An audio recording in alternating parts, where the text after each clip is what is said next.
59 പേരുടെ ജീവനെടുത്ത കവളപ്പാറ ദുരന്തം നടന്നിട്ട് ഇന്നേക്ക് 6 വർഷം.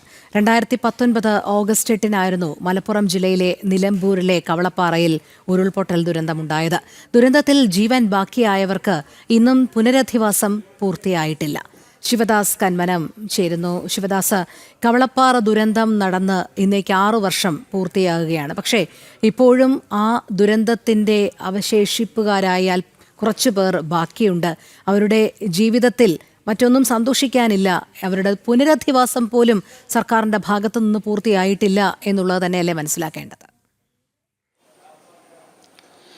തീർച്ചയായും രോഹിണി, അതുതന്നെയാണ്. കാരണം കവളപ്പാറ ദുരന്തം ഉണ്ടായത് 2019 ഓഗസ്റ്റ് 8-നായിരുന്നു. രാത്രി ഏകദേശം 8:15 കൂടിയാണ് അത്തരത്തിൽ ഒരു വലിയ ദുരന്തം ഉണ്ടായത്. ആ സമയങ്ങളിലെല്ലാം തന്നെ കനത്ത മഴ പെയ്തിരുന്നു. അതിൻ്റെ 2-3 ദിവസം മുൻപ് തന്നെ വലിയ രീതിയിലുള്ള മഴ മലബാർ ജില്ലകളിലടക്കം പെയ്തിരുന്നു. ഇങ്ങനെ കവളപ്പാറയിൽ ഈ ദുരന്തം ഉണ്ടാകുന്നതിന് തൊട്ട് മുൻപ് കൂരാക്കൂരിട്ടായിരുന്ന, അതായത് വൈദ്യുതി ബന്ധമെല്ലാം തന്നെ വിച്ഛേദിക്കപ്പെട്ട പല പോസ്റ്റുകളും ശക്തമായ കാറ്റിലടക്കം മറിഞ്ഞു വീണ ഒരു സാഹചര്യം ഉണ്ടായിരുന്നു. ഇങ്ങനെ പൂർണ്ണമായും വൈദ്യുതി ഇല്ലാത്ത ഒരു സമയമാണ്. കൂരാക്കൂരി ഇരുട്ടിലാണ് ശക്തമായ മഴ പെയ്തിരുന്നത്. അതോടൊപ്പം തന്നെ വലിയ കാറ്റും ഇടിമിന്നലും അടക്കമുള്ളവ ഉണ്ടായിരുന്നു. ഈ സമയത്താണ് ഇങ്ങനെ ഒരു ദുരന്തം ഉണ്ടായത്. അതായത് കവളപ്പാറയോട് ചേർന്ന് നിൽക്കുന്ന ഈ പ്രദേശത്തേക്ക് മുത്തപ്പൻ കുന്ന് എന്ന ഒരു വലിയൊരു കുന്നുണ്ടായിരുന്നു. ഈ കുന്ന് പൂർണ്ണമായും ഇടിഞ്ഞ് വീണ് ഉരുൾപൊട്ടൽ ഉണ്ടായി. അതിനുശേഷം വലിയ രീതിയിൽ ഈ മുത്തപ്പൻ കുന്നിൽ നിന്നും മണ്ണൊലിപ്പ് ഉണ്ടായി. അതിനുശേഷം ഈ കവളപ്പാറയിൽ താഴെ താമസിച്ചിരുന്ന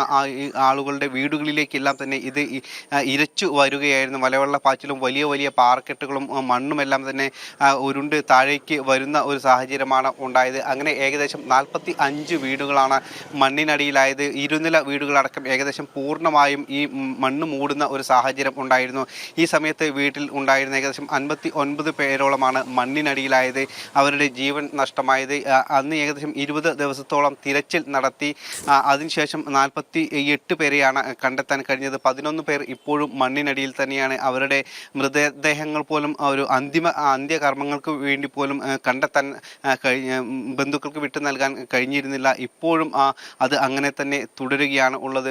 ഇതിനുശേഷം ഈ ഭാഗത്തു നിന്നും ഉള്ള ആളുകൾ, അതായത് ഇതിനോട് ചേർന്ന് കിടക്കുന്ന ഇവരുടെ ബന്ധുക്കളെല്ലാം തന്നെ ഈ സമീപ പ്രദേശത്തെല്ലാം തന്നെ ഉണ്ടായിരുന്നു. ഇവരുടെ പുനരധിവാസം പോലും ഇപ്പോഴും പൂർണ്ണമായും പൂർത്തിയായിട്ടില്ല. ഏകദേശം ഇപ്പോൾ 6 വർഷത്തോട് അടുക്കുന്നു, അല്ലെങ്കിൽ 6 വർഷം പിന്നിടുന്ന ഈ സാഹചര്യത്തിൽ പോലും പലരുടെയും പുനരധിവാസം ഇപ്പോഴും പൂർണ്ണമായും പൂർത്തിയായി കഴിഞ്ഞിട്ടില്ല. കാരണം 108 പേരുടെ കുടുംബങ്ങളുടെ പുനരധിവാസമാണ് സാധ്യമാകേണ്ടിയിരുന്നത്. പലർക്കും ചില സ്ഥലങ്ങളിലെല്ലാം തന്നെ സ്ഥലങ്ങൾ നൽകിയിട്ടുണ്ട്. പലപ്പോഴും അത് വനത്തോട് ചേർന്നുള്ള പ്രദേശമാണ്. ഇവിടെ വീട് വയ്ക്കാൻ കഴിയാത്ത ചില മേഖലകൾ ഉണ്ട്. അങ്ങനെയുള്ള സ്ഥലങ്ങളിലാണ് ഇവർക്ക് ഭൂമി സർക്കാർ ഏറ്റെടുത്തിരിക്കുന്നത്. അവിടെ വീട് നിർമ്മിക്കാൻ ചിലർക്കൊന്നും കഴിഞ്ഞിട്ടില്ല. ചിലർക്ക് വീട് നിർമ്മിച്ചു നൽകിയിട്ടുണ്ട്. ചില വ്യവസായികൾ അടക്കം MA യൂസഫ് അലി അടക്കമുള്ളവർ വീടുകൾ വെച്ച് നൽകിയിട്ടുണ്ട്. പക്ഷേ പലപ്പോഴും പല വീടുകളും ഇങ്ങനെ വനത്തോട് ചേർന്നുള്ള മേഖലയിലാണ്. വന്യമൃഗ ശല്യം അടക്കം രൂക്ഷമായ സ്ഥലം കൂടിയാണ്. അതുകൊണ്ട് അത്തരത്തിലുള്ള ഭീതിയുണ്ട്. ഉരുൾപൊട്ടൽ സാധ്യതയുള്ള ഇടങ്ങൾ ഇപ്പോഴും ഈ ഭാഗങ്ങളിലുണ്ട്. അത്തരത്തിലുള്ള മേഖലകളിലാണ് ഇവർക്ക് ഇപ്പോൾ ഇങ്ങനെയുള്ള വീടുകൾ വെച്ച് നൽകിയിട്ടുള്ളത്. പല കുടുംബങ്ങൾക്കും ഇപ്പോഴും വീട് വെച്ച് നൽകിയിട്ടില്ല എന്നുള്ളതും ആണ് ഒരു യാഥാർത്ഥ്യം. അതോടൊപ്പം തന്നെ ഇവർക്ക് കൃത്യമായ തൊഴിലോ അല്ലെങ്കിൽ അത്തരത്തിലുള്ള കാര്യങ്ങളോ ഇവരുടെ പിന്നീടുള്ള ജീവിതത്തിന് ആവശ്യമായ കാര്യങ്ങളോ ഒന്നും തന്നെ സർക്കാരിന്റെ ഭാഗത്തു നിന്നും ഉണ്ടായിട്ടില്ല.